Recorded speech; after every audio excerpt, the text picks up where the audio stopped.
Capítulo 5. Como alcançar resultados para Deus. Diz o seguinte: conheceis o valor da oração. É preciosa e está acima de todo preço. Nunca a negligencieis. Edward Payson diz o seguinte: a oração é a primeira, a segunda, a terceira coisa necessária ao ministro. Orai, pois, meus caros irmãos, orai.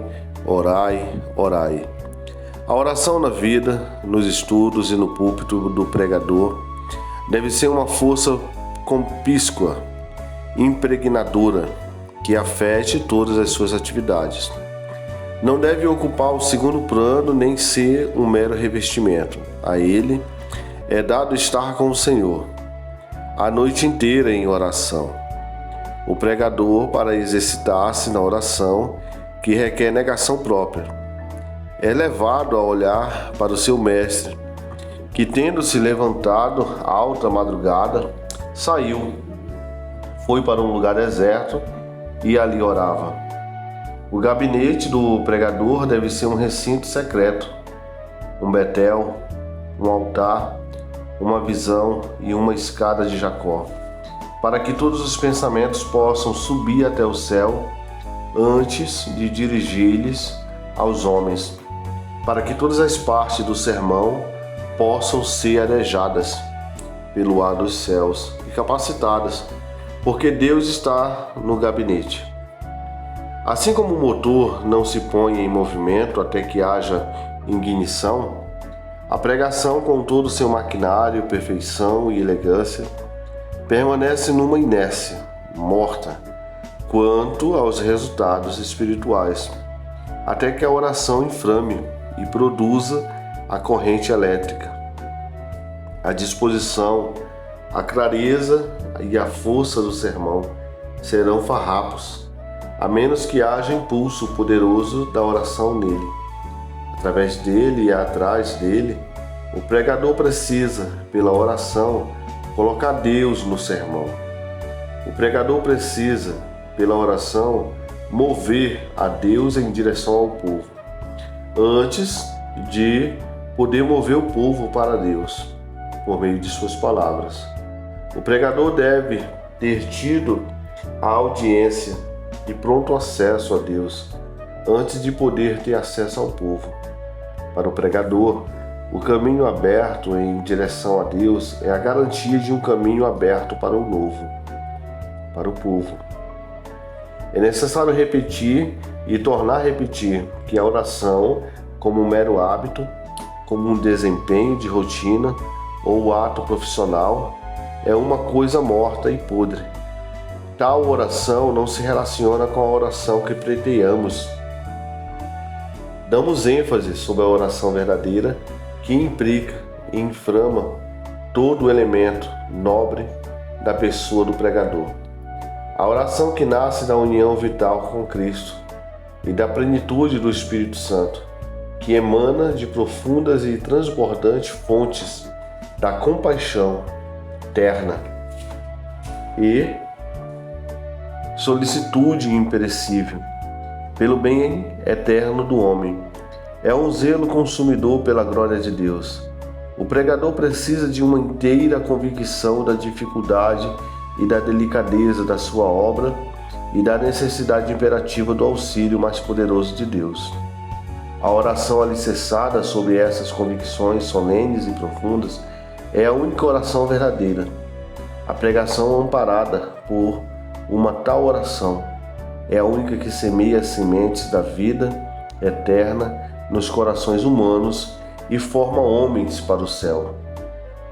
É verdade que pode haver pregações populares, pregações agradáveis, pregações cativantes e pregações muito intelectuais, literárias e inteligentes, de boa extensão e forma, com pouca oração ou sem ela. Mas a que alcança o objetivo de Deus na pregação tem que nascer na oração, desde o tema até a peroração, transmitida com energia e espírito de oração, capacitada a germinar, a conservada com força vital nos corações dos ouvintes pelas orações do pregador, mesmo muito depois de ter passado a ocasião. Podemos desculpar-nos da pobreza espiritual da nossa pregação, com muitas razões, mas a verdadeira causa será encontrada na falta de oração, que anela pela presença de Deus no poder do Espírito Santo. Há muitos pregadores que podem transmitir sermões peritos sobre qualquer assunto, mas os efeitos são efêmeros e não entram como um fator no mundo espiritual, onde a batalha é terrível entre Deus e Satanás, entre os céus e o inferno, está sendo travada, porque eles não foram feitos poderosamente militantes e espiritualmente vitoriosos pela oração. Os pregadores que alcançam poderosos resultados para Deus são os homens que prevalecem nos seus pleitos com Deus, antes de aventurarem a se pleitear com os homens. Os pregadores que são os mais poderosos nos recintos secretos da oração para com Deus são os mais poderosos nos seus púlpitos para com os homens. Os pregadores são esses humanos e estão expostos e muitas vezes são apanhados pelos fortes turbilhões das correntes humanas. Orar é um trabalho espiritual. A natureza humana não gosta de tão árduo trabalho espiritual. A natureza humana deseja velejar para os céus pelo impulso de uma brisa favorável, sobre um mar cheio e calmo.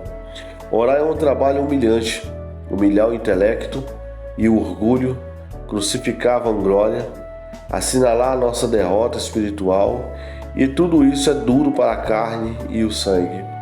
É mais fácil não orar do que suportar essas coisas. Assim chegamos a um dos males clamorosos desses tempos. Talvez de todos os tempos, pouca oração ou nenhuma. Desses dois males, talvez a pouca oração seja pior do que não orar. Orar pouco é uma espécie de desculpa, um desencargo de consciência, uma farsa e uma ilusão. A pequena consideração que damos à oração é evidente no pouco tempo que lhe devotamos. O tempo gasto em oração pelo pregador comum dificilmente entra na soma total do seu horário. Frequentemente, a única oração do pregador é feita à beira de sua cama, já de pijama, pronto para dormir. E de manhã, talvez, acrescente uma oraçãozinha de 5 ou 6 palavras antes de vestir. Quão fraca, vã e pequena é tal oração, comparada com o tempo e a energia devotados à oração pelos homens santos, mencionados na Bíblia e fora da Bíblia.